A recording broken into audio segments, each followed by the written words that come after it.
Hello friends, स्वागत है आपका अपने यूट्यूब चैनल स्टडी वाला भाई में। और आज की इस वीडियो में हम समझेंगे जस्टिस को।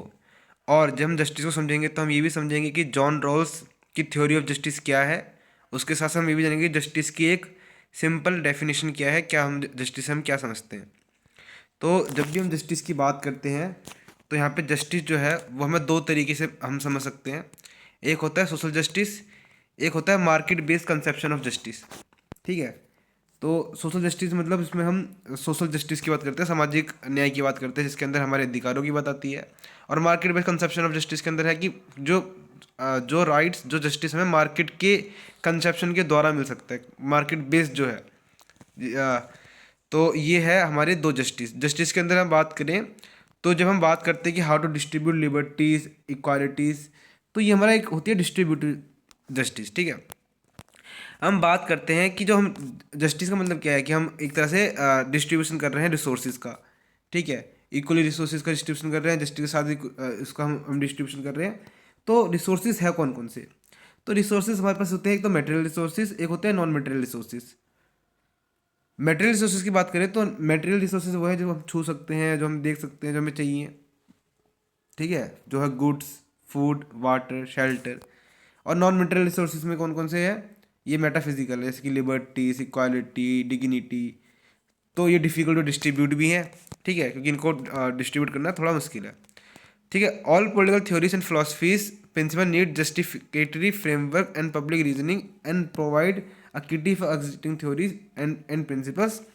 ये मैंने बताया था कि all justification of theories philosophy require some method of for justification. जो मैंने आपको बता दी कि किसी भी प्रकार की हम जो थ्योरीज होती है उसको जस्टिफिकेशन के लिए हमें एक तरह से एक मेथड चाहिए होता है, रिकॉर्ड चाहिए होता है, मेथड चाहिए होता है जिसमें हम उसको जस्टिफाई कर सकें हमारी थ्योरी को, कि जो हमने थ्योरी हमने जो लाए हैं वो किस प्रकार से जस्टिफाई होती है, जस्टिफाइबल है। तो इसी में हम बात करते हैं आगे की। तो ये थोड़ा आपको मतलब ये नहीं है, तो हम बात करते हैं यहाँ पर कि किस प्रकार से जॉन रॉल्स की जो थ्योरी थी, theory of justice, John Rawls की, उस जॉन रॉल्स की थ्योरी ऑफ जस्टिस के अंदर किस प्रकार से उन्होंने सबसे पहले क्रिटिक किया है यूटिलिटेरियनिज्म को। यूटिलिटेरियनिज्म का मतलब क्या है? यूटिलिटेरियन का मतलब है यूटिलिटेरियन थ्योरी ऑफ जस्टिस या utilitarian framework of thinking and theorising का मतलब है कि यूटिलिटेरियनिज्म जो है वो थ्योरी ऑफ जस्टिस जो है वो बात करता है max happiness, happiness of max people की। ठीक है। वो बात करता है max happiness of max people की। मतलब इसका मतलब है कि वो कह रहा है कि मान लीजिए आप यहाँ पे अ, आठ आपके पास सेब है, फ्रूट है, आपके पास 8 फ्रूट है। ठीक है। और यहाँ पे 10 लोग हैं। तो अगर आप 8 फ्रूट को 10 लोगों में बांट रहे हो तो मतलब अगर 8 लोग को ही बट रहा है, अगर आप एक एक करके बांट रहे हो, एक एक सेब सबको दे रहे हो, तो फिर भी ये ओके है, क्योंकि अगर 2 लोग नेगलेक्ट हो रहे हैं फिर भी ये ठीक है, क्योंकि हम लोग मैक्सिमम हैप्पीनेस को हम यहाँ पे फुलफिल कर पा रहे हैं और हम मैक्सिमम पीपल को यहाँ पे फुलफिल कर पा रहे हैं। तो उसी क्रिटिक में जॉन रॉल्स की जो थ्योरी थी, थ्योरी ऑफ जस्टिस, हम देख सकते हैं वो किस प्रकार से आई। ठीक है। तो जो थ्योरी ऑफ जस्टिस है, जैसे यूटिलिटेरियन है, उसको यूटिलिटेरियंस जो है उसको टेलियोलॉजिस्ट भी बोलते हैं। जो टेलोस से बना है, इसका मतलब होता है गोल और कॉन्सिक्वेंसेस। मतलब गोल और कॉन्सिक्वेंसेस का क्या है कि maximum happiness to maximum people of number. ठीक है। तो ये है quantifying the pleasure, the quantifying मतलब ज़्यादा से ज़्यादा संख्या में बात करता है हैप्पीनेस की। साइड लाइन करता है इसको नेट प्लेजर बैलेंस को। ठीक है। नेट प्लेजर बैलेंस को साइड लाइन करता है। All theories of justice deals with 2 questions. ठीक है। जितनी भी थ्योरीज ऑफ जस्टिस हैं, जितनी भी थ्योरी ऑफ जस्टिस है वो डील्स करते हैं सिर्फ 2 क्वेश्चन से, कि how to distribute basic liberties, ठीक है, और how to distribute material and human resources. ये है जो हमारी जितनी भी थ्योरीज ऑफ जस्टिस है वो बात करेंगे, चाहे वो यूटिलिटेरियन हो, परफेक्शनिस्ट हो, और हमारी जॉन रॉल्स की थ्योरी हो, वो बात कर रही है कि how to distribute basic liberties और how to distribute material and human resources. ठीक है। अब हम बात करते हैं कि according to utilitarianism sovereign masters कौन है? देखिए, इंसान जो है वो सोवरेन मास्टर है किसका? एक तो प्लेजर का और एक पेन का। यूटिलिटी क्या है? Net balance of pleasure over pain, कि आपका नेट बैलेंस क्या बन रहा है प्लेजर ओवर पेन का। मान लीजिए यहाँ पे 10 लोग हैं, आप वही बात है कि आपको 8 सेम यहाँ पे बांटने हैं, लेकिन इसका 2 लोग जो साइडलाइन हो रहे हैं उसमें आपका नेट बैलेंस ऑफ प्लेजर क्या बन रहा है? 8 लोग तो आपको सेटिस्फाई हो रहे हैं ना ओवर पेन, अगर 2 लोग नहीं हो रहे तो ये हमारा यूटिलिटेरियंस बात करता है। यूटिलिटेरियन बात कर रहे हैं किस प्रकार से यूटिलिटी मैक्सिमम नंबर तक हमें हैप्पीनेस पहुंचानी है। इसमें ये हम उसमें बिल्कुल बेसिक चीज़ को नहीं दे सकते कि दो लोग नेगलेक्ट हो रहे हैं, हम उसको नेगलेक्ट होने देंगे, क्योंकि हम ये देख रहे हैं कि मैक्सिमम नंबर को जो है हैप्पीनेस मिल रही है। और वो अगर हैप्पीनेस किसी भी चीज़ से मिले, अगर वो हैप्पीनेस मिल रही है तो they would consider that thing, ठीक है। But can you deprive the seventh individual at the cost of the sixth और फोर्थ? तो वही बात है कि क्या आप यहाँ पे अगर 7 लोग हैं और आप क्या 7वें को इंडिविजुअल को जो है क्या आप उसको डिप्राइव कर दोगे 6 और 4 की वजह से? 5 जो 6 तक रिसोर्सेज बट रहे हैं उसके जैसे आप 7 को डिप्राइव कर दोगे, उसको आप और उनकी रिसोर्सेज नहीं लेने दोगे। तो ये एक बात बनती है समझने के लिए कि क्या हम अपने रिसोर्सेज के लिए, क्या हम अपने जो हम यूटिलिटेरियंस के अगर मेथड को यूज़ करके अगर हम रिसोर्सेज का डिस्ट्रीब्यूशन कर रहे हैं, जस्टिस को हम लाने की कोशिश कर रहे हैं, तो क्या उसमें ये ओके होगा कि हम 7th को नेगलेक्ट कर रहे हैं, ठीक है। तो ये बात करता है theory of justice, theory of justice के अंदर, यूटिलिटेरियन थ्योरी ऑफ जस्टिस के अंदर, ठीक है। अभी हम जॉन रॉल्स की थ्योरी ऑफ जस्टिस को समझेंगे, उससे पहले हम बात जानते हैं कि उन्होंने किस प्रकार से उसको क्रिटिक देने की प्रयास किया है। तो सर्च फॉर अल्टरनेटिव की बात करें तो उसमें हमें परफेक्शनिज्म है, एफिशिएंसी प्रिंसिपल है, John Rawls true principle of justice है, जिसके हम यहाँ पे इस वीडियो में बात करेंगे। तो रॉल्स की मान्यता क्या थी? रॉल्स की मान्यता थी कि रॉल्स की एजम्पशंस क्या थी? रॉल्स की एजम्पशन थी कि वाइस एंड रैशनल इंडिविजुअल्स होते हैं। लॉकियन प्रिंसिपल था कि वो मानते थे कि जो इंडिविजुअल है वो वाइस है, रैशनल है। और हमेशा याद रखना है कि जो जॉन रॉल्स हैं, जॉन रॉल्स हमारे मॉडर्न पॉलिटिकल फिलोसफर है और ये हमारे मॉडर्न लिबरलिज्म के अंदर आते हैं, ठीक है, मॉडर्न लिबरलिज्म के अंदर आते हैं। Have a sense of justice था कि रैशनल इंडिविजुअल है क्योंकि इनके पास have a sense of justice है, इंडाउड विथ मॉरल पावर्स है, रिवाइज अडेप्ट। तो इन सब की वजह से क्या है, एक रैशनल इंडिविजुअल यहाँ पे उन्होंने बात करी है जॉन रॉल्स ने। अब हम बात करें कि उन्होंने एक ओरिजिनल पोजीशन की बात करी है। देखो उसमें एजम्पशन के बाद में क्या कहते हैं कि एक तो वो ह्यूमन जो भी है जितने भी है वाइस है, और इंडिविजुअल जितने भी है वो वाइस एंड रैशनल है। फिर वो बात करते हैं एक ओरिजिनल पोजीशन की, जो कि हाइपोथेटिकल कंडीशन है कि ये ओरिजिनल पोजीशन है क्या एक्चुअल में। An open place where all are free to present their arguments. इसका मतलब क्या है, ढंग से समझना कि मान लीजिए ये एक ओपन प्लेस है, यहाँ पे सब आ सकते हैं, यहाँ पे सब आए, यहाँ पर सब आकर उन्हें डिसीजन बनाना है कि मान लीजिए उन्हें डिसीजन बनाना है कि एक जस्टिस हमें यहाँ पे कायम करना है। सब आए, ABCD ये आ रहे हैं, ये ओरिजिनल पोजीशन है, उनको कोई जस्टिस यहाँ पे प्रिवेल करना है, जस्टिस हमें यहाँ पे लाना है। लेकिन ये ओरिजिनल पोजीशन है, ये जो यहाँ पे आ रहे हैं, सब निर्णय ले रहे हैं, ये ओरिजिनल पोजीशन है। लेकिन इस ओरिजिनल पोजीशन में भी जॉन रॉल्स कहते हैं कि जब वो डिसीजन की बात करेंगे तो बात करेंगे व्हील ऑफ इग्नोरेंस के द्वारा। व्हील ऑफ इग्नोरेंस का मतलब है अज्ञानता का आवरण ओढ़कर। अज्ञानता का आवरण इन द सेंस की व्हील ऑफ इग्नोरेंस में हमें ये नहीं पता है कि हमारी जो हम ये नया सोशल ऑर्डर बनाएंगे, ये जो हम नई सामाजिक नीति बनाने जा रहे हैं, जो व्यवस्था बनाने वाले हैं, उस सिस्टम के अंदर हमारी खुद की जो पोजीशन है वो क्या होगी, we don't know about that. तो ये जो है, जब हम बात करते हैं कि हमें खुद की अपनी पोजीशन के बारे में नहीं पता कि हमारी जो अगली पोजीशन वो क्या होगी उस नई सोशल अरेंजमेंट में, तो हम क्या करेंगे, एक ऐसे सोशल अरेंजमेंट का इस्टेब्लिश करेंगे जिसमें हम कोशिश करें कि सबको कुछ ना कुछ मिले, सब डिप्राइव ना हो। क्या हो? सब डिप्राइव ना हो, सबको कुछ ना कुछ मिले। क्योंकि आपको ये नहीं पता क्योंकि आपकी उसमें क्या कंडीशन हो सकती है सोशल। तो जब आपको अपनी कंडीशन के बारे में नहीं पता कि आपकी कंडीशन क्या हो सकती है, तो आप ये कोशिश करोगे कि आप एक ऐसी सोशल अरेंजमेंट का इस्टेब्लिश करें जिसमें सबको कुछ ना कुछ मिल सके। तो ये बात करते हैं कौन? हमारे पे जॉन रॉल्स बात करते हैं, ठीक है। तो ये ओरिजिनल पोजीशन है, इसमें व्हील ऑफ इग्नोरेंस मैंने आपको समझा दिया है।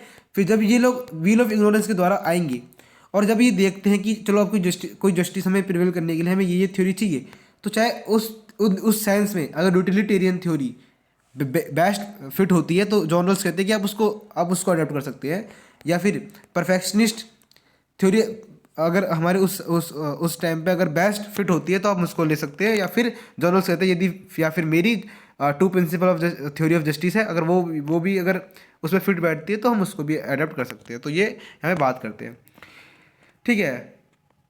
तो there are many influence following over us and everyone may stitch his her argument in a such way that their interest are secured. क्योंकि ये बात करते हैं कि प्रॉब्लम क्या है ओरिजिनल पोजीशन में। ओरिजिनल पोजीशन में ऐसे बात क्या है कि देखो इन्होंने व्हील ऑफ इग्नोरेंस की बात करी क्यों जॉन रॉल्स ने, क्योंकि ये नहीं पता था कि देखो अगर हम एक ओरिजिनल पोजीशन में सबको लेके आ रहे हैं तो चाहे वो कुछ भी हो, वो कुछ ना कुछ अपने ऐसे करने की कोशिश करेगा। अगर हम बोल भी रहे हैं कि चलो कुछ ना, आप कुछ नहीं है, आप मान लीजिए आप यहाँ पे निर्णय बनाइए, फिर वो ऐसे कोशिश करेगा कि ऐसे आर्ग्यूमेंट को स्टिच करेगा कि उसके खुद की जो बेनिफिट है उसको फुलफिल किया जा सके, उसके खुद की जो हित है उसको फुलफिल किया जा सके। इसलिए व्हील ऑफ इग्नोरेंस की यहाँ पे बात करिए। सोल्यूशन क्या है, देखिए सोल्यूशन क्या है यहाँ पे, सोल्यूशन है व्हील ऑफ इग्नोरेंस। यहाँ पे लिखा है सोल्यूशन है व्हील ऑफ इग्नोरेंस, जो कि हाइपोथेटिकल डिवाइस है फिर। और जो हमारे जॉन रॉल्स है वो भी एक नॉर्मेटिव पॉलिटिकल फिलोसफर है, ठीक है। तो सेलेक्टिव एमिनेशन यू विल, और ये और जो थ्योरी ऑफ जस्टिस है ये भी एक नॉर्मेटिव फिलोसफी है, नॉर्मेटिव पॉलिटिकल थ्योरी है। You will forget your cast, sex, community का, तो ये सब क्या है, ये आपकी व्हील ऑफ इग्नोरेंस के अंदर आपकी सिचुएशन है। इसमें आपको अपने बारे में कुछ नहीं पता, ना आपके सेक्स, ना की कम्युनिटी, ना आपके जेंडर, कुछ नहीं आपको पता है इसके अंदर। Rawls tells us that all of us have two constraints, जो दो कंस्ट्रेंट्स हैं उसमें वो बात करते हैं कि पहला है the constraints of the right, कि सही और गलत क्या है। राइट मतलब वो वाला राइट कि सही, वो वाला राइट नहीं, मतलब आइडियोलॉजी वाला राइट नहीं, राइट मतलब राइट सही और गलत, ये वाला राइट है। Priority of the right over good, ठीक है। एक्सप्लेनेशन, अब इसको हम थोड़ा समझते हैं कि जॉन रॉल्स जो है वो बात कर रहे हैं कि देखो हमें यहाँ पे कंस्ट्रेंट्स है हमारे पास राइट का कि सही क्या है, और हम हमेशा राइट को प्रेफरेंस देंगे ओवर दी गुड की। मान लीजिए गुड है, इस गुड के ऊपर हम राइट को प्रेफरेंस देते हैं, ठीक है।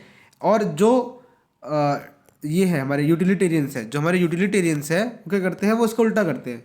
यूटिलिटेरियन जो है वो क्या करते हैं, गुड को प्रायोरिटी देते हैं ओवर दी राइट के। उनके लिए राइट नहीं है, उनके लिए गुड जो है वो प्रायोरिटी है, जबकि जॉन रॉल्स जो है उनके लिए राइट प्रायोरिटी है, राइट और रॉन्ग में से जो क्या है सही है, फिर गुड उनके लिए प्रायोरिटी बनता है। तो ये कुछ हम समझ सकते हैं, ठीक है। फिर यहाँ पे वही एथिक्स में गुड और द राइट, इसकी बात करते हैं। An act, three dimension of जज, an act, performer, consequences, means, rightness of the act, ठीक है।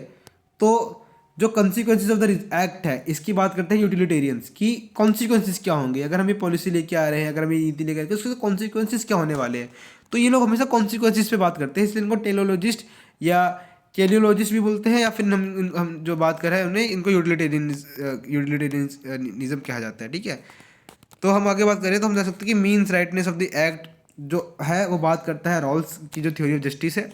तो यूटिलिटेरियन पोजीशन में हम बात कर सकते हैं कि performer in exam the good, ठीक है, ठीक है। Performer in exam the good है, the right is the one that can maximise the good, thus right and good are interdependent, कि right is the one that can maximise the good, right वह है जो कि maximise कर सके good को, thus right and good are interdependent, वो utilitarians बात करते हैं। रॉल्स पोजीशन कहती कि the individual is an end in themself, कि इंडिविजुअल खुद में ही एंड है, इंट्रिंसिक वर्थ की बात करते हैं वो।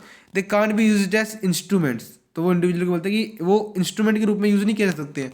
कि आप मान लीजिए आपको अगर जस्टिस प्रिवेल करना है, जस्टिस लाना है, और आप उसके लिए आप कह रहे हो कि दो इंडिविजुअल्स को हम नेगलेक्ट कर दे तो कोई दिक्कत नहीं है, या हम दो इंडिविजुअल के संग कुछ गलत कर दे तो भी कोई दिक्कत नहीं है। अगर दो इंडिविजुअल को मारकर 8 लोगों को खुशी मिलती है तो हम we can go with that, ये यूटिलिटेरियंस का मानना है। तो वो बोलते हैं कि नहीं हम इसको ऐसा इंस्ट्रूमेंट, रॉल्स कहते हैं कि नहीं हम इसको ऐसे इंस्ट्रूमेंट के ऊपर यूज़ नहीं कर सकते हैं। We should think about all the people who are living in the society, who are living in the country.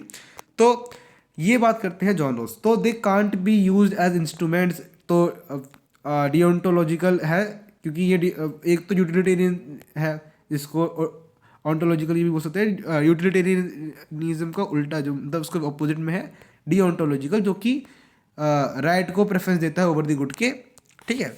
तो ट्रू प्रिंसिपल ऑफ जस्टिस में अगर हम बात करें जॉन रॉल्स की, तो first principle of first principle of liberty में हम जो बात करते हैं, जो फर्स्ट प्रिंसिपल है वो प्रिंसिपल ऑफ लिबर्टी है। लिबर्टी मतलब जिसमें बहुत बेसिक लिबर्टीज़ की बात करिए फर्स्ट प्रिंसिपल में, ठीक है। जो जॉन रॉल्स का है वो है basic liberties like right to life and personal liberty, the most sacrosanct lexical priority. तो देखिए जो right to life and personal liberty है, हम बात मान सकते हैं कि ये मोस्ट सैक्रोसेंट है, लेक्सिकल प्रायोरिटी एनवायरमेंट, मतलब ये बहुत ही ज़्यादा शुद्ध है, जो कि हमारी पर्सनल लिबर्टी की बात करता है, जो हमें राइट टू लाइफ की बात करता है। क्योंकि right to life is something which is essence of liberalism, ठीक है। तो which is an essence of liberalism के अंदर हम बात करते हैं राइट टू लाइफ है, पर्सनल लिबर्टी है, तो it is an essence of liberalism, that's why it is the first principle of the theory of justice, ठीक है। तो इसमें जॉन रॉल्स ने इसको फर्स्ट प्रायोरिटी दी है, और इनको उसने जॉन रॉल्स ने इसको मोस्ट सैक्रोसेंट भी कहा है, ठीक है। तो अब ये बात करते हैं टिपिकल लिबरलिज्म की बात है, क्योंकि क्योंकि वो टिपिकल लिबरलिज्म मतलब वो लिबरल तो थे ही, ठीक है। तो under wheel of ignorance you don't know which caste sex community you belong, but if you what happens to be in the minority after lifting up the wheel of ignorance. तो wheel of ignorance हटाने का डर था, तो no one knows कि हम में क्या होगा, हम किस सिचुएशन में जाएंगे। तो ये हम समझ सकते हैं कि राइट टू लाइफ के अंदर क्यों उन्होंने मतलब ये व्हील ऑफ इग्नोरेंस और एंड ऑल, इसमें उन्होंने फर्स्ट प्रिंसिपल में राइट टू लाइफ को रखा, जो बोला कि राइट टू लाइफ के अंदर अंतर्गत जब भी आप कोई जस्टिस की बात करोगे तो आपको ये जो है, जो कि बेसिक है, right to life and personal liberty, ये आपको हमेशा बचा के रखने ही रखने हैं, ठीक है। ये उन्होंने बात करी। तो सेकंड प्रिंसिपल जस्टिस के अंदर थोड़ा सा है जो ये है डिफरेंशियल ट्रीटमेंट। डिफरेंशियल ट्रीटमेंट मतलब होता है कि सबको सेम ट्रीटमेंट नहीं देना है। देखो सेम ट्रीटमेंट नहीं देना हमको, सबको ना डिफरेंट ट्रीटमेंट देना है, ठीक है। और जब सेम ट्रीटमेंट की बात करते हैं तो सर वो फॉर्मल इक्वालिटी की बात करते हैं, फॉर्मल इक्वालिटी की बात करते हैं तो सर वो लिबरलिज्म आ जाता है। पर ये भी लिबरल होकर ये थोड़ा सा अपने जो स्टांस है, देखिए एक चीज़ हमें हमेशा याद रखने की जरूरत है कि जब John Rawls when John Rawls was writing this theory of justice, at that time socialism was at its peak। जब सोशलिज्म क्या था वो अपने एक चरम सीमा पे था। तो जॉन रॉल्स ने अपने मतलब लिबरलिज्म आइडियाज़ को बचाए रखने के लिए मॉडर्न लिबरलिज्म चल रहा था। जो मॉडर्निज्म जो था वो वेलफेयर स्टेट की बात कर रहा था, वो भी एक तरह से वेलफेयर स्टेट की बात कर रहा था, वो भी एक तरह से स्टेट इंटरवेंशन की बात कर रहा था। तो जॉन रॉल्स ने क्या करा, जब सोशलिज्म जब अपने पीक पे था, लिबरलिज्म को बचाए रखने के लिए सोशलिज्म के साथ कुछ मतलब अपने लिबरलिज्म के साथ थोड़ा कुछ एक दो मतलब कुछ ऐसी थ्योरी लेके आए जो कि हल्का मतलब वो लिबरल भी थी और एट द सेम टाइम वो क्या थी, थोड़ी सी मतलब अदर आइडियोलॉजी की वैल्यूज़ को भी इनकलकेट करती थी अपने साथ। तो ये वो बात करते हैं। तो डिफरेंशियल प्रिंसिपल के अंदर डिफरेंशियल ट्रीटमेंट की बात करते हैं। इसमें बैकग्राउंड हम देख सकते हैं कि नॉर्मेटिव आइडियाल्स है, वाई इंपॉर्टेंट है कि tell us second things how to distribute basic liberties and metal resources. तो रॉल्स की जो two principles apply to individuals and institution, जो हम बात कर सकते हैं कि वो किस प्रकार से इंडिविजुअल्स और इंस्टीट्यूशन पे अप्लाई करते हैं कि और इंस्टीट्यूशन क्या है, a set of institution in society safeguard liberties and rights, distribute one's dues, justice as fairness.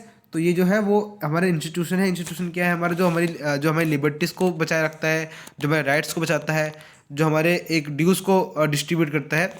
तो सेकंड प्रिंसिपल में क्या था कि सेकंड प्रिंसिपल में हम थोड़ा और अच्छे से अभी इसको समझते हैं, क्योंकि सेकंड प्रिंसिपल जो है वो थोड़ा सा डिफिकल्ट है कंपेयर टू फर्स्ट प्रिंसिपल की। जो फर्स्ट प्रिंसिपल में बिल्कुल सी बेसिक लिबर्टीज़ की बात करी गई है, जब right to life and personal liberty की बात करी है, लेकिन यहाँ पर थोड़ा सा समझने की जरूरत है कि जब सेकंड प्रिंसिपल की हम बात करते हैं कि there is a difference between what you claim and what is your fair due, that we need to understand कि क्या वो बोल रहा है कि बेसिस ऑफ डिस्ट्रीब्यूशन क्या होना चाहिए, मेरिट, नीड, डेजर्ट।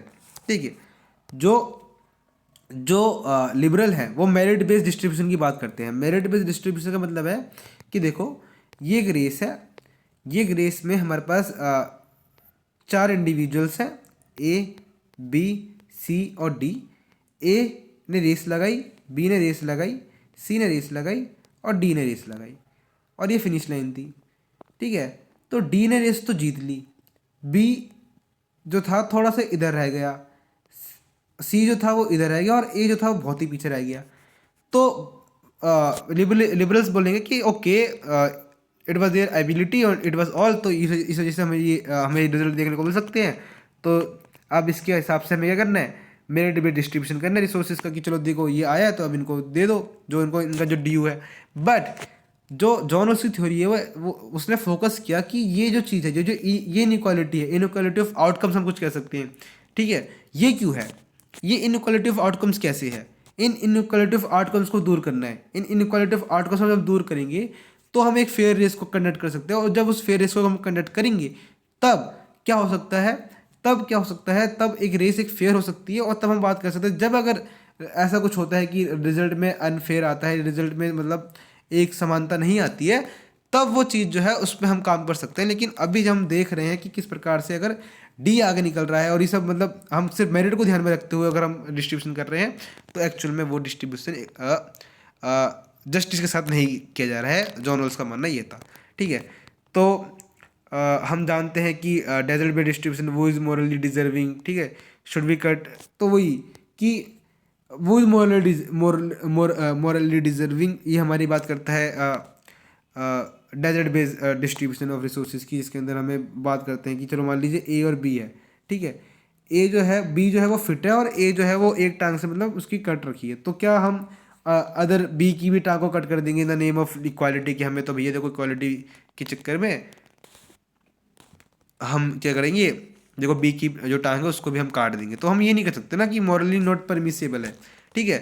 तो रेप्रोगेसिव इक्वालिटी बैकवर्ड्स होता है, हम जानते हैं कि किस प्रकार से जो इक्वालिटी होती है उसमें भी रेप्रोगेसिव होती है और प्रोग्रेसिव होती है, तो हम उसमें रेप्रोगेसिव नहीं जा सकते हैं, ठीक है।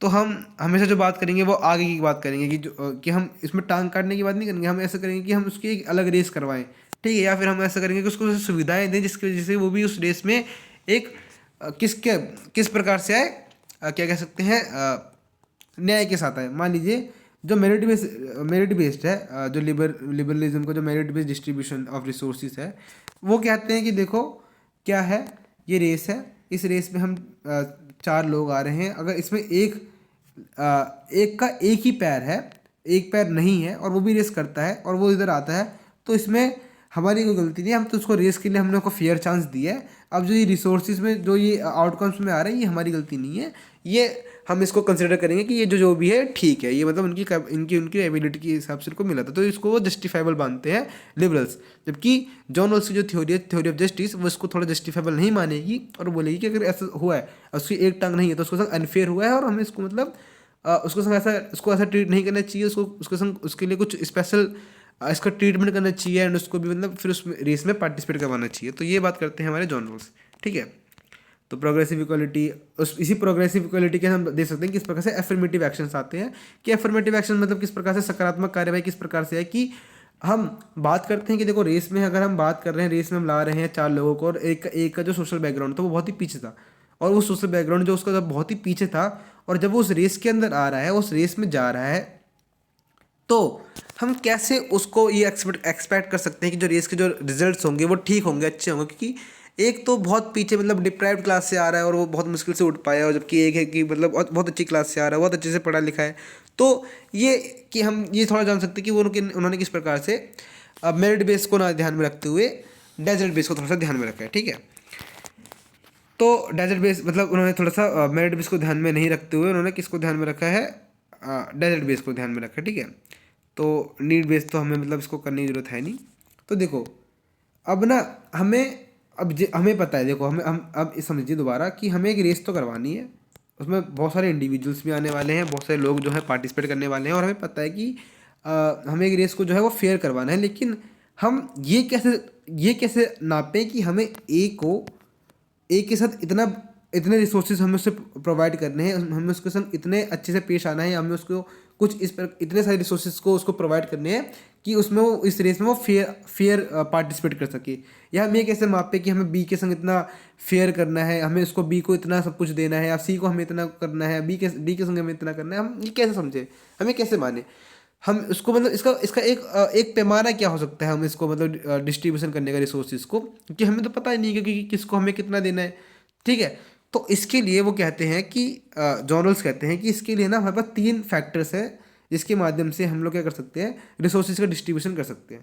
उसके लिए वो कहते हैं कि जो ब्रायन बेरी जो है आइडेंटिफाइड की गई है 3 types of lottery, 3 types of lottery के अंदर हम ये जान सकते हैं कि किस प्रकार से जो व्यक्ति है उसको कितना हमें काम करना है, कितना हम उसको उसके लिए अच्छा कार्य करना है ताकि वो समाज में आए और उस रेस में वो एक फेयर चांस के साथ साथ और एक अच्छे मतलब पूरी तरीके से वो उसमें रेस में अच्छे से पार्टिसिपेट करके उसकी भी जीत की संभावना उतनी ही बने जितनी कि अदर्स की है, ठीक है। तो इसमें एक आती है नेचुरल लॉटरी। नेचुरल लॉटरी मतलब आपकी जेनेटिक एंडोमेंट, इसमें आपका सेक्स आएगा, रेस आएगा, ये आपका नेचुरल लॉटरी है। सोशल लॉटरी आपकी क्या है, जो कि कास्ट है, कम्युनिटी है। और लक लॉटरी क्या है, लक लॉटरी में आपकी एबिलिटी है और आपकी एबिलिटी है, कैपेबिलिटी है, तो ये आपकी लक लॉटरी है। सोशल लॉटरी आपकी कास्ट है, कम्युनिटी है। नेचुरल लॉटरी आपकी जेनेटिक एंडोमेंट में रेस है, सेक्स है, ठीक है। तो इसमें बोला है कि देखो एक अगर व्यक्ति के पास अगर नेचुरल लॉटरी खराब है और 2 लॉटरी सही है तो हम बोलेंगे कि चलो वो थोड़ा सा डिसएडवांटेज है, ठीक है, वो थोड़ा डिसएडवांटेज है। 2 खराब है तो थोड़ा और डिसएडवांटेज है, और अगर तीनों ही चीज़ के संग मतलब खराब है तो हम उसको बोलेंगे मोस्ट डिसएडवांटेज। क्या बोलेंगे हम उसको, मोस्ट डिसएडवांटेज। और जॉन रॉल्स कहते हैं कि जब ये मोस्ट डिसएडवांटेज हमारे पास अगर व्यक्ति है तो हमें सबसे ज़्यादा focus in most disadvantage class पे करना है, इस डिसएडवांटेज लोगों पे करना है, ताकि जब वो उस रेस में आए वापस तो उस रेस को हम कह सकें कि वो एक फेयर रेस हुई। इस फेयर रेस में सबके पास एक सेम लेवल ऑफ टैलेंट था, सेम लेवल ऑफ कैपेबिलिटी थी, सेम लेवल ऑफ विलिंगनेस थी, और वो रेस में है। फिर उसके अगर रिजल्ट जो है वो अनइक्वल आता भी है तो वो ठीक है, वो रिजल्ट आना ठीक है, क्योंकि हमने क्या करा, सब कुछ जितने भी बैकग्राउंड थे उनको हटाकर उनको फिर हम रेस में लेके आए। लेकिन यदि फिर भी ऐसा होता है, जो हम देखते हैं कि किस प्रकार से उनके रिजल्ट में एक अनइक्वालिटी आती है, तो जॉन रॉल्स कहते हैं कि ठीक है, ऐसी अनइक्वालिटी को आना ठीक है।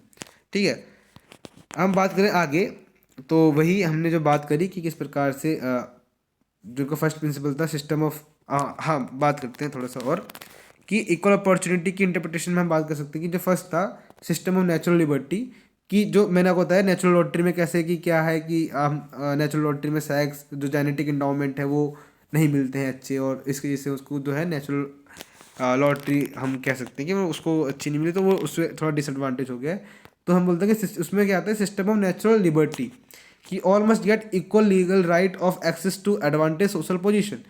तो ये क्या है, फॉर्मल जस्टिस और इक्वालिटी है। तो ये करता है, हम देख सकते हैं कि जब भी हम फॉर्मल इक्वालिटी की बात करते हैं, जब भी हम लिबरल की बात करते हैं, तो वो ज़्यादातर नेचुरल लिबर्टी की बात करते हैं, नेचुरल लिबर्टी को ध्यान में रखते हैं। और नेचुरल लिबर्टी को ध्यान में रखते हुए वो बात करते हैं कि इस प्रकार से हमें सबको लीगल राइट देने हैं to access most advantage social position. मान लीजिए ये आपका जो है वो मंजिल है, और ये 3 आपके इंडिविजुअल्स हैं जो इस मंजिल को पाना चाहते हैं। जो इस एक जॉब है, गवर्नमेंट जॉब है, इस गवर्नमेंट जॉब को वो प्राप्त करना चाहते हैं, गेट करना चाहते हैं। बट ये याद रखना है, क्योंकि वो क्या बोल रहे हैं लिबरल्स की, देखो हम सबको ना लेजिटिमेट चांस दे रहे हैं, उनको नेचुरल उसको हटाकर, सेक्स और ये सब हटाकर हमको एकदम लेजिटिमेट चांस दे रहे हैं, हम उनको रेस में पार्टिसिपेट करने दे रहे हैं, और आओ और इसमें अपना जो है ये जो आपको जो गवर्नमेंट जॉब चाहिए आप उसको ले लो। But the think is that कि क्या ये प्रोवाइड करना ही इनफ होगा, क्या ये प्रोवाइड करना ही सफिशिएंट होगा? नहीं, बिल्कुल नहीं होगा, क्योंकि उनके अदर सोशल बैकग्राउंड्स भी है जो उनको और मजबूत करते हैं कि जो उसको यहाँ पे ना ले सके। ठीक है, तो जो लिबरल्स हैं वो सिर्फ जो सिस्टम ऑफ नेचुरल लिबर्टी की बात करेंगे, उसमें हम इसकी बात करेंगे जिसमें वो फॉर्मल इक्वालिटी की ज़्यादा बात करते हैं।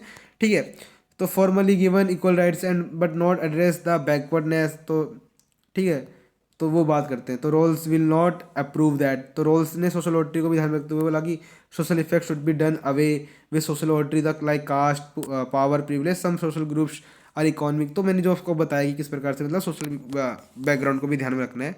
तो सेकेंड इंटरप्रिटेशन की इसमें हम बता सकते हैं कि system of natural liberty plus fair equality of opportunity की बात करते हैं कि ऑल पर्सन, देखो इसमें बात करते हैं system of natural liberty plus में फेयर इक्वालिटी ऑफ अपॉर्चुनिटी की बात करते हैं, जिसमें बात करते हैं कि all person with same level of talent, ठीक है, ऑल पर्सन जो है with same level of talent, almost same willingness to use their talent, must have almost same chance of outcome and rewards.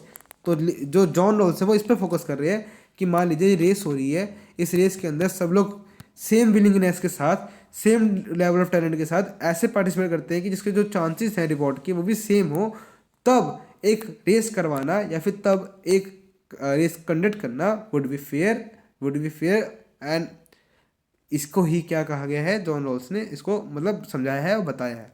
ठीक है, इसको हम बोल सकते हैं लिबरल इक्वालिटी बोल सकते हैं, जो अभी मैंने आपको बताया कि फेयर इक्वालिटी ऑफ अपॉर्चुनिटी में हम लिबरल इक्वालिटी बोल सकते हैं, फेयर इक्वालिटी ऑफ अपॉर्चुनिटी में नेचुरल लिबर्टी। और ये तीसरा है डेमोक्रेटिक इक्वालिटी, जिसमें हम बात करते हैं डिफरेंस प्रिंसिपल की बात करते हैं। Difference principle in the sense की what is the most disadvantage, the one who is victim of all three natural, social, lottery and luck. That's where all say they should get the priority the most। तो मैंने कहा था ना कि जो सबसे ज़्यादा डिसएडवांटेज है उसको सबसे ज़्यादा प्रायोरिटी मिलेगी, और क्योंकि इसको सबसे ज़्यादा प्रायोरिटी क्यों मिलेगी कि वो सबसे ज़्यादा डिसएडवांटेज है, उसको उस पर ध्यान देने की सबसे ज़्यादा जरूरत है। ठीक है, अब हम देख सकते हैं कि एक ना इनइक्वालिटी ऑफ इनकम भी हमें देखने को मिल सकती है समाज के अंदर। ठीक है, इनइक्वालिटी ऑफ इनकम कैसे दे सकती है कि किसी के पास तो बहुत पैसा है, उसकी एवरेज इनकम जो है वो यहाँ जा रही है। ठीक है, एक की एवरेज इनकम जो है वो यहाँ जा रही है। ठीक है, एवरेज इनकम ऑफ गिवन। ठीक है, और एक की जो हम बात कर सकते हैं कि एक की जो इनकम है जो लोएस्ट है वो ये है। ठीक है, ये हम बात करते हैं कि लोएस्ट इनकम है। तो वो बात करते हैं कि देखो एक की हाईएस्ट इनकम ये जा रही है, एक की लोएस्ट इनकम ये जा रही है, और ये देखो वो कुछ इस प्रकार ग्राफ बनाते हैं। एक एवरेज इनकम ये है, एक लोएस्ट इनकम ये है, ठीक है, और ये मिनिमम इनकम है टू लिव द लाइफ, ठीक है। तो ये बात करते हैं कि देखो ये मिनिमम इनकम है टू लिव द लाइफ। दोबारा समझाता हूँ मेरे को, देखिए हम दोबारा समझते हैं।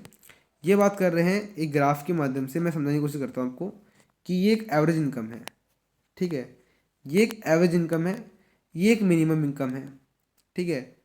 और जब इसके जो ये पीपल हैं इसमें बात करते हैं कि चलो हम थोड़ा सा टैक्स लेकर एक ऐसी स्थिति बनाते हैं, एक ऐसी इनकम बनाते हैं जिसमें एक इंडिविजुअल जो है वो एक अच्छे से बेनिफिट ले सके, एक इंडिविजुअल जो है वो अपने अच्छे से राइट्स को ले सके अपने, मतलब उसमें ये बात कर रहे हैं एक तरह से प्रोग्रेसिव टैक्सेशन की, इसमें बात कर रहे हैं प्रोग्रेसिव टैक्सेशन की। जो प्रोग्रेसिव टैक्सेशन है उसमें ये बात कर रहे हैं कि हमें क्या करना है, जो धनी है, जो ज़्यादा पैसे में है, उससे पैसे लेकर, जो ज़्यादा धनी है, जो ज़्यादा पैसा है जिसके पास, उससे टैक्स लेकर हमें वो जो टैक्स है वो उनको देना है जिनकी लोअर इनकम है, जिनकी मिनिमम इनकम है, जिससे कि क्या हो एक हमारे पास क्या हो, एक क्या बने, इक्विलिब्रियम सेट हो, जिसकी वजह से क्या हो, इक्विलिब्रियम सेट हो तो क्या हो, सबको मतलब एक अच्छी लाइफ वो लोग जी सके। तो इसमें वो बात करते हैं, ठीक है। तो ये तो कुछ नहीं आपको मतलब ये है। और फिर हम आगे बात करते हैं कि evolution of Rawls theory of justice. तो हमने यहाँ पे देख लिया कि evolution of two theory, two principle, first principle is unit of entitlement में बात करते हैं कि इंडिविजुअल जो है वो यूनिट ऑफ इंटाइटलमेंट है। Doctrine of the separateness of person, doctrine of individuality की बात करते हैं। Let us not homogenize other celebrate differences, ठीक है। तो कैपेबिलिटी थीसिस की बात करते हैं, वो मतलब वही सेकंड प्रिंसिपल में वो क्या करते हैं, वो बात करते हैं फेयर इक्वालिटी ऑफ अपॉर्चुनिटीज़ की। एंड डिफरेंस प्रिंसिपल को वो यहाँ पे ध्यान रखते हैं। Difference principle in the sense की लोग जो है वो डिफरेंस है, उनके डिफरेंस को हमें यहाँ पे ध्यान में रखना है। डिफरेंस प्रिंसिपल के साथ हमें जो है वो जो मोस्ट डिसएडवांटेज है, जो जितना डिसएडवांटेज है उसको उस प्रकार से ही उसके डिसएडवांटेजेस को देखते हुए, उसको ट्रीट करते हुए हमें उसको एक फेयर इक्वालिटी देनी है, फेयर इक्वालिटी ऑफ अपॉर्चुनिटी देनी है, जिसकी वजह से इसमें क्या हो, जिसमें लोगों के पास सेम लेवल ऑफ टैलेंट हो, सेम लेवल ऑफ विलिंगनेस हो, जिसकी वजह से क्या होगा कि सेम लेवल ऑफ आउटकम्स भी निकलेंगे, same level of chances of outcomes भी निकलेंगे, equal chances of rewards and all. तो ये वो बात कर रहे हैं जॉन रॉल्स अपनी थ्योरी ऑफ जस्टिस के अंदर, ठीक है। ठीक है, तो हम आगे बात करते हैं। तो हम आगे देख सकते हैं कि जो फेयर इक्वालिटी ऑफ अपॉर्चुनिटी है उसमें वो बात कर रहे हैं कि किस प्रकार से, जब हम अगर देखो जो लिबरल हैं वो बात करते हैं फॉर्मल इक्वालिटी ऑफ अपॉर्चुनिटी की, ठीक है। यहाँ पे ये बात करते हैं फेयर इक्वालिटी ऑफ अपॉर्चुनिटी की, जिसमें वो बात करते हैं टू मेन पॉइंट्स की, सेम लेवल ऑफ टैलेंट, ठीक है, plus same willingness to use talent in a given case of opportunity, plus same chances of success, ठीक है। तो ये जो है वो बात करता है सेम चांसेस ऑफ सक्सेस की, जब हम सेम विलिंगनेस और सेम हम बात कर रहे हैं, सेम लेवल ऑफ टैलेंट हम देने की बात कर रहे हैं, ठीक है। तो अगर सेम लेवल ऑफ टैलेंट भी हो तब भी चांसेस हो तो सक्सेस में भी different due to social lottery. तो example, different in chances of success between first generation and second and fourth generation learners due to their different social circumstances, क्योंकि फर्स्ट जनरेशन के लिए अलग था, फोर्थ जनरेशन के लिए अलग था। तो अगर हम सेम लेवल ऑफ टैलेंट भी हो तो भी चांसेस ऑफ सक्सेस में भी डिफरेंट, क्योंकि सोशल लॉटरी नहीं है। सोशल लॉटरी कैसे है, वो अलग है। तो for Rawls has a major concern about the same chances of success. तो जो रोल्स था उसके लिए सबसे बड़ा मेजर कंसर्न क्या था, मेजर कंसर्न ही ये था कि सेम चांसेस ऑफ सक्सेस बने। So he was willing to take some support from state, ठीक है। तो वो स्टेट से सपोर्ट लेने का क्या करता है, प्रोग्रेसिव टैक्सेशन की बात करता है कि टैक्सेशन लगाओ, टैक्स लगाओ एंड ऑल, उनके ऊपर ज़्यादा ध्यान दो, उन पर खर्च करो, एंड देन वो भी क्या होंगे, उसी समाज की मुख्य धारा के साथ भाग में आकर एक सेम लेवल ऑफ टैलेंट के साथ कम्पीट करके विलिंगनेस के साथ और अच्छे से मतलब उस सोसाइटी के अंदर आएंगे और मतलब उस रेस में पार्टिसिपेट करेंगे और उसमें अपने इक्वल चांसेस देंगे ताकि वो उस रेस को जीत सके। तो डिफरेंस प्रिंसिपल भी हमने बात कर ली है कि it is not about individual entitlements, it applies two groups, categories और इंस्टीट्यूशन, ठीक है। इंस्टीट्यूशन में है because it is not jobs but it is about income and wealth. It address the question वो इज़ द मोस्ट डिसएडवांटेज। तो ये वही question की बात करते हैं कि वो इज़ द मोस्ट डिसएडवांटेज, ठीक है, offer interconnected victim of natural lottery, social lottery, luck lottery. तो ये जो भी होते हैं वो जितने भी इससे विक्टिम होते हैं वही सबसे ज़्यादा मोस्ट डिसएडवांटेज कहलाते हैं। Rawls is resembling the champions of social justice by tracking social patterns to identify natural and social lottery. तो मतलब ये कि रोल्स ने जो था ना वो क्या करा, उसने social lottery, luck lottery and natural lottery को लेके आया। फिर वो डिसएडवांटेज क्लास को देख रहा है, फिर वो उनके सोशल बैकवर्डनेस को देख रहा है, एंड देन वो उनको रेस में एक फेयर इक्वालिटी ऑफ अपॉर्चुनिटी दे रहा है। तो ये जो था, जो जॉन की रोल्स की थ्योरी ऑफ जस्टिस थी, वो इसको यूनिक बनाती है, ठीक है। So max benefit to least advantage start, देखो इसका क्या है, max benefit to least advantage, so fair equality of opportunities temporary major. मतलब यही है कि देखो, जब आप व्हील ऑफ इग्नोरेंस में भी हो ना, जब आप ओरिजिनल पोजीशन के अंदर व्हील ऑफ इग्नोरेंस के अंदर ही बैठे हो, फिर भी आप ये करोगे कि आप ये करोगे ना कि आप ये कोशिश तो करोगे सबको कुछ ना कुछ तो मिल जाए, लीस्ट मिल जाए। मतलब आप यहाँ पे अगर आपके पास मौका है कुछ ना और 5 रुपये में, या कुछ ना या एक बूंद पानी, ठीक है, ऐसा आपके पास मौका है, तो आप ये कोशिश करोगे कि कुछ ना मिलने से अच्छा कि सबको 5-5 रुपये ही मिल जाए, कुछ ना मिलने से अच्छा कि सबको एक एक बूंद पानी मिल जाए, एक एक बोतल पानी मिल जाए। तो व्हील ऑफ इग्नोरेंस में जब जाते हो, जब आप ऐसे सोशल कंडीशन के अंदर जा रहे हो जब आपको पता नहीं है कि आपके संग जो आप जो नया सोशल पैटर्न बनाओगे उसमें आपके लोगों की क्या स्थिति होगी, क्या उनके अंदर मतलब स्थिति होने वाली है, then you will make a that social arrangement in which you will try to distribute all the resources in the least amount. तो क्या करोगे आप, उनको एक थोड़ा सा लीस्ट अमाउंट में आप देने की कोशिश करोगे, चलो थोड़ा सा कम में, थोड़े से कम में ही हम मतलब अगर हम कर सकें कि सबको लीस्ट दे सकें रिसोर्सेज, पर दे सके सबको, आप ये बात करोगे, ठीक है। डिफरेंस प्रिंसिपल में अगर हम बात करें कि एफिशिएंट प्रिंसिपल ऑफ जस्टिस में all resources must be exhausted, no part of resources should be go waste, ठीक है। तो ये वो बात करते हैं एफिशिएंट जो डिस्ट्रीब्यूशन ऑफ रिसोर्सेज है, वो बात करते हैं कि जो अब हमने यहाँ पे जॉन रॉल्स को समझ लिया है, जॉन रॉल्स को थोड़ा सा और समझते हैं। देखो जॉन रॉल्स ने क्या क्या बात करी है, जॉन रॉल्स ने बात करी है कि देखो कि 2 प्रिंसिपल ऑफ जस्टिस की बात करी है। एक फर्स्ट प्रिंसिपल में वो बेसिक लिबरल्स की जो थ्योरीज थे उसकी बात करते हैं। सेकंड प्रिंसिपल के अंदर वो क्या बात करते हैं, वो बात करते हैं देखो भैया डिफरेंस प्रिंसिपल की एंड ऑल, वो मोस्ट डिसएडवांटेज को क्लास में लेते हैं, वो लग लॉटरी एंड ऑल को क्लास ध्यान में देते हैं। देन वो प्रोग्रेसिव टैक्सेशन की बात करते हैं, ठीक है। तो ये जो है वो जॉन रॉल्स की थ्योरी है, थ्योरी ऑफ जस्टिस।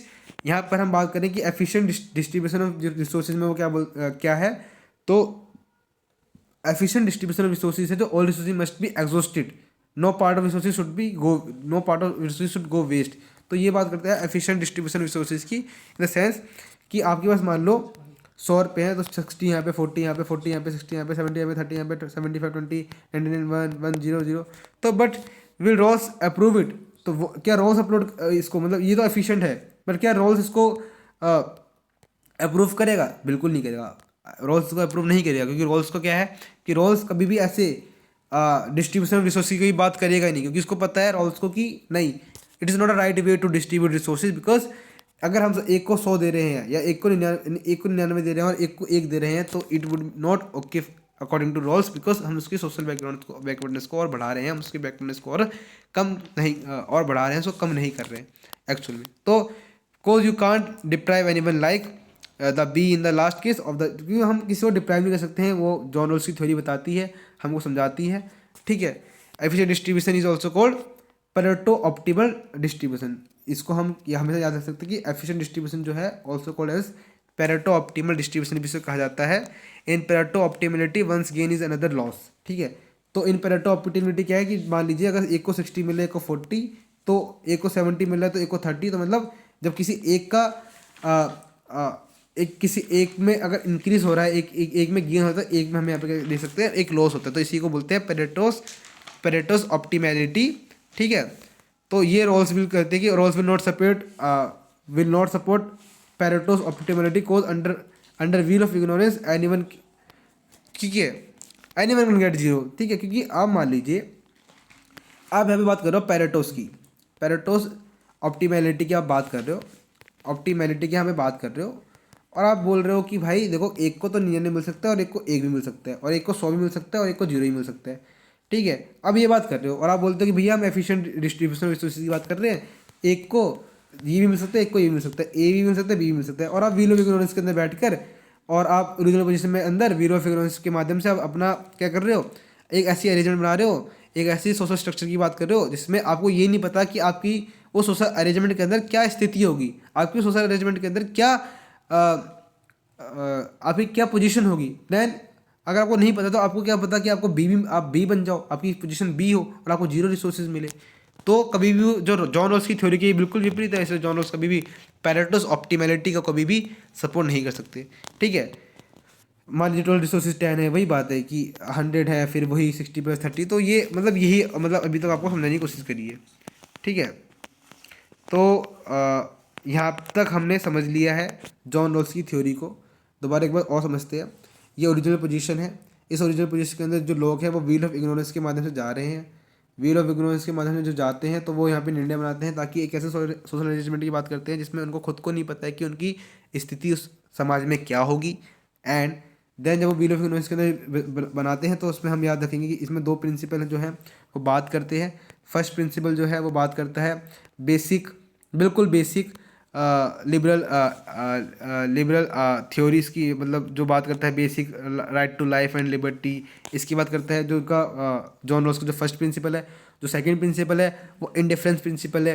वो डिफरेंस प्रिंसिपल है, वो बात करता है किस प्रकार से मोस्ट डिसएडवांटेज को हमें बहुत ज़्यादा मतलब हमें उसको सबसे ज़्यादा उस पर ध्यान देना है, उस पर हमें कार्य करना है, ताकि वो जो है जो रेस है वो फेयर इक्वालिटी ऑफ अपॉर्चुनिटी के अंदर आ सके। जो रेस है उसमें फेयर इक्वालिटी ऑफ अपॉर्चुनिटी हो, और जो रेस के अंदर जो आउटकम्स है उसके अंदर इक्वल आउटकम्स होने की जो प्रोबेबिलिटी है वो इंक्रीज हो सके। ठीक है, और इसी के अंदर उन्होंने प्रोग्रेसिव टैक्सेशन की बात करी है, किस प्रकार से हमको प्रोग्रेसिव टैक्सेशन के माध्यम से क्या करना है, एक रिसोर्सेज का डिस्ट्रीब्यूशन करना है। ठीक है, ठीक है, और रिसोर्सेज का जब डिस्ट्रीब्यूशन करेंगे तो क्या होगा, जब वो जो मोस्ट डिसएडवांटेज क्लास है उसको भी कुछ मिलेगा, एंड देन उसकी जो सोशल बैकवर्डनेस है वो दूर होगी एंड ऑल। तो ये है हमारा पूरा सोशल जॉन रॉल्स की थ्योरी ऑफ जस्टिस। इसकी जो क्रिटिक्स हैं हम इसको करेंगे नेक्स्ट वीडियो में। इसका जो पार्ट 1 अभी ये जो है ये पार्ट 1 है, इसका पार्ट 2 मैं बहुत जल्दी अपलोड कर दूंगा कल तक। एंड अभी के लिए मतलब इतना ही। अगर कोई डाउट हो जॉन रॉल्स की थ्योरी ऑफ जस्टिस को लेकर तो आप इसको पूछ सकते हैं बेहिचक।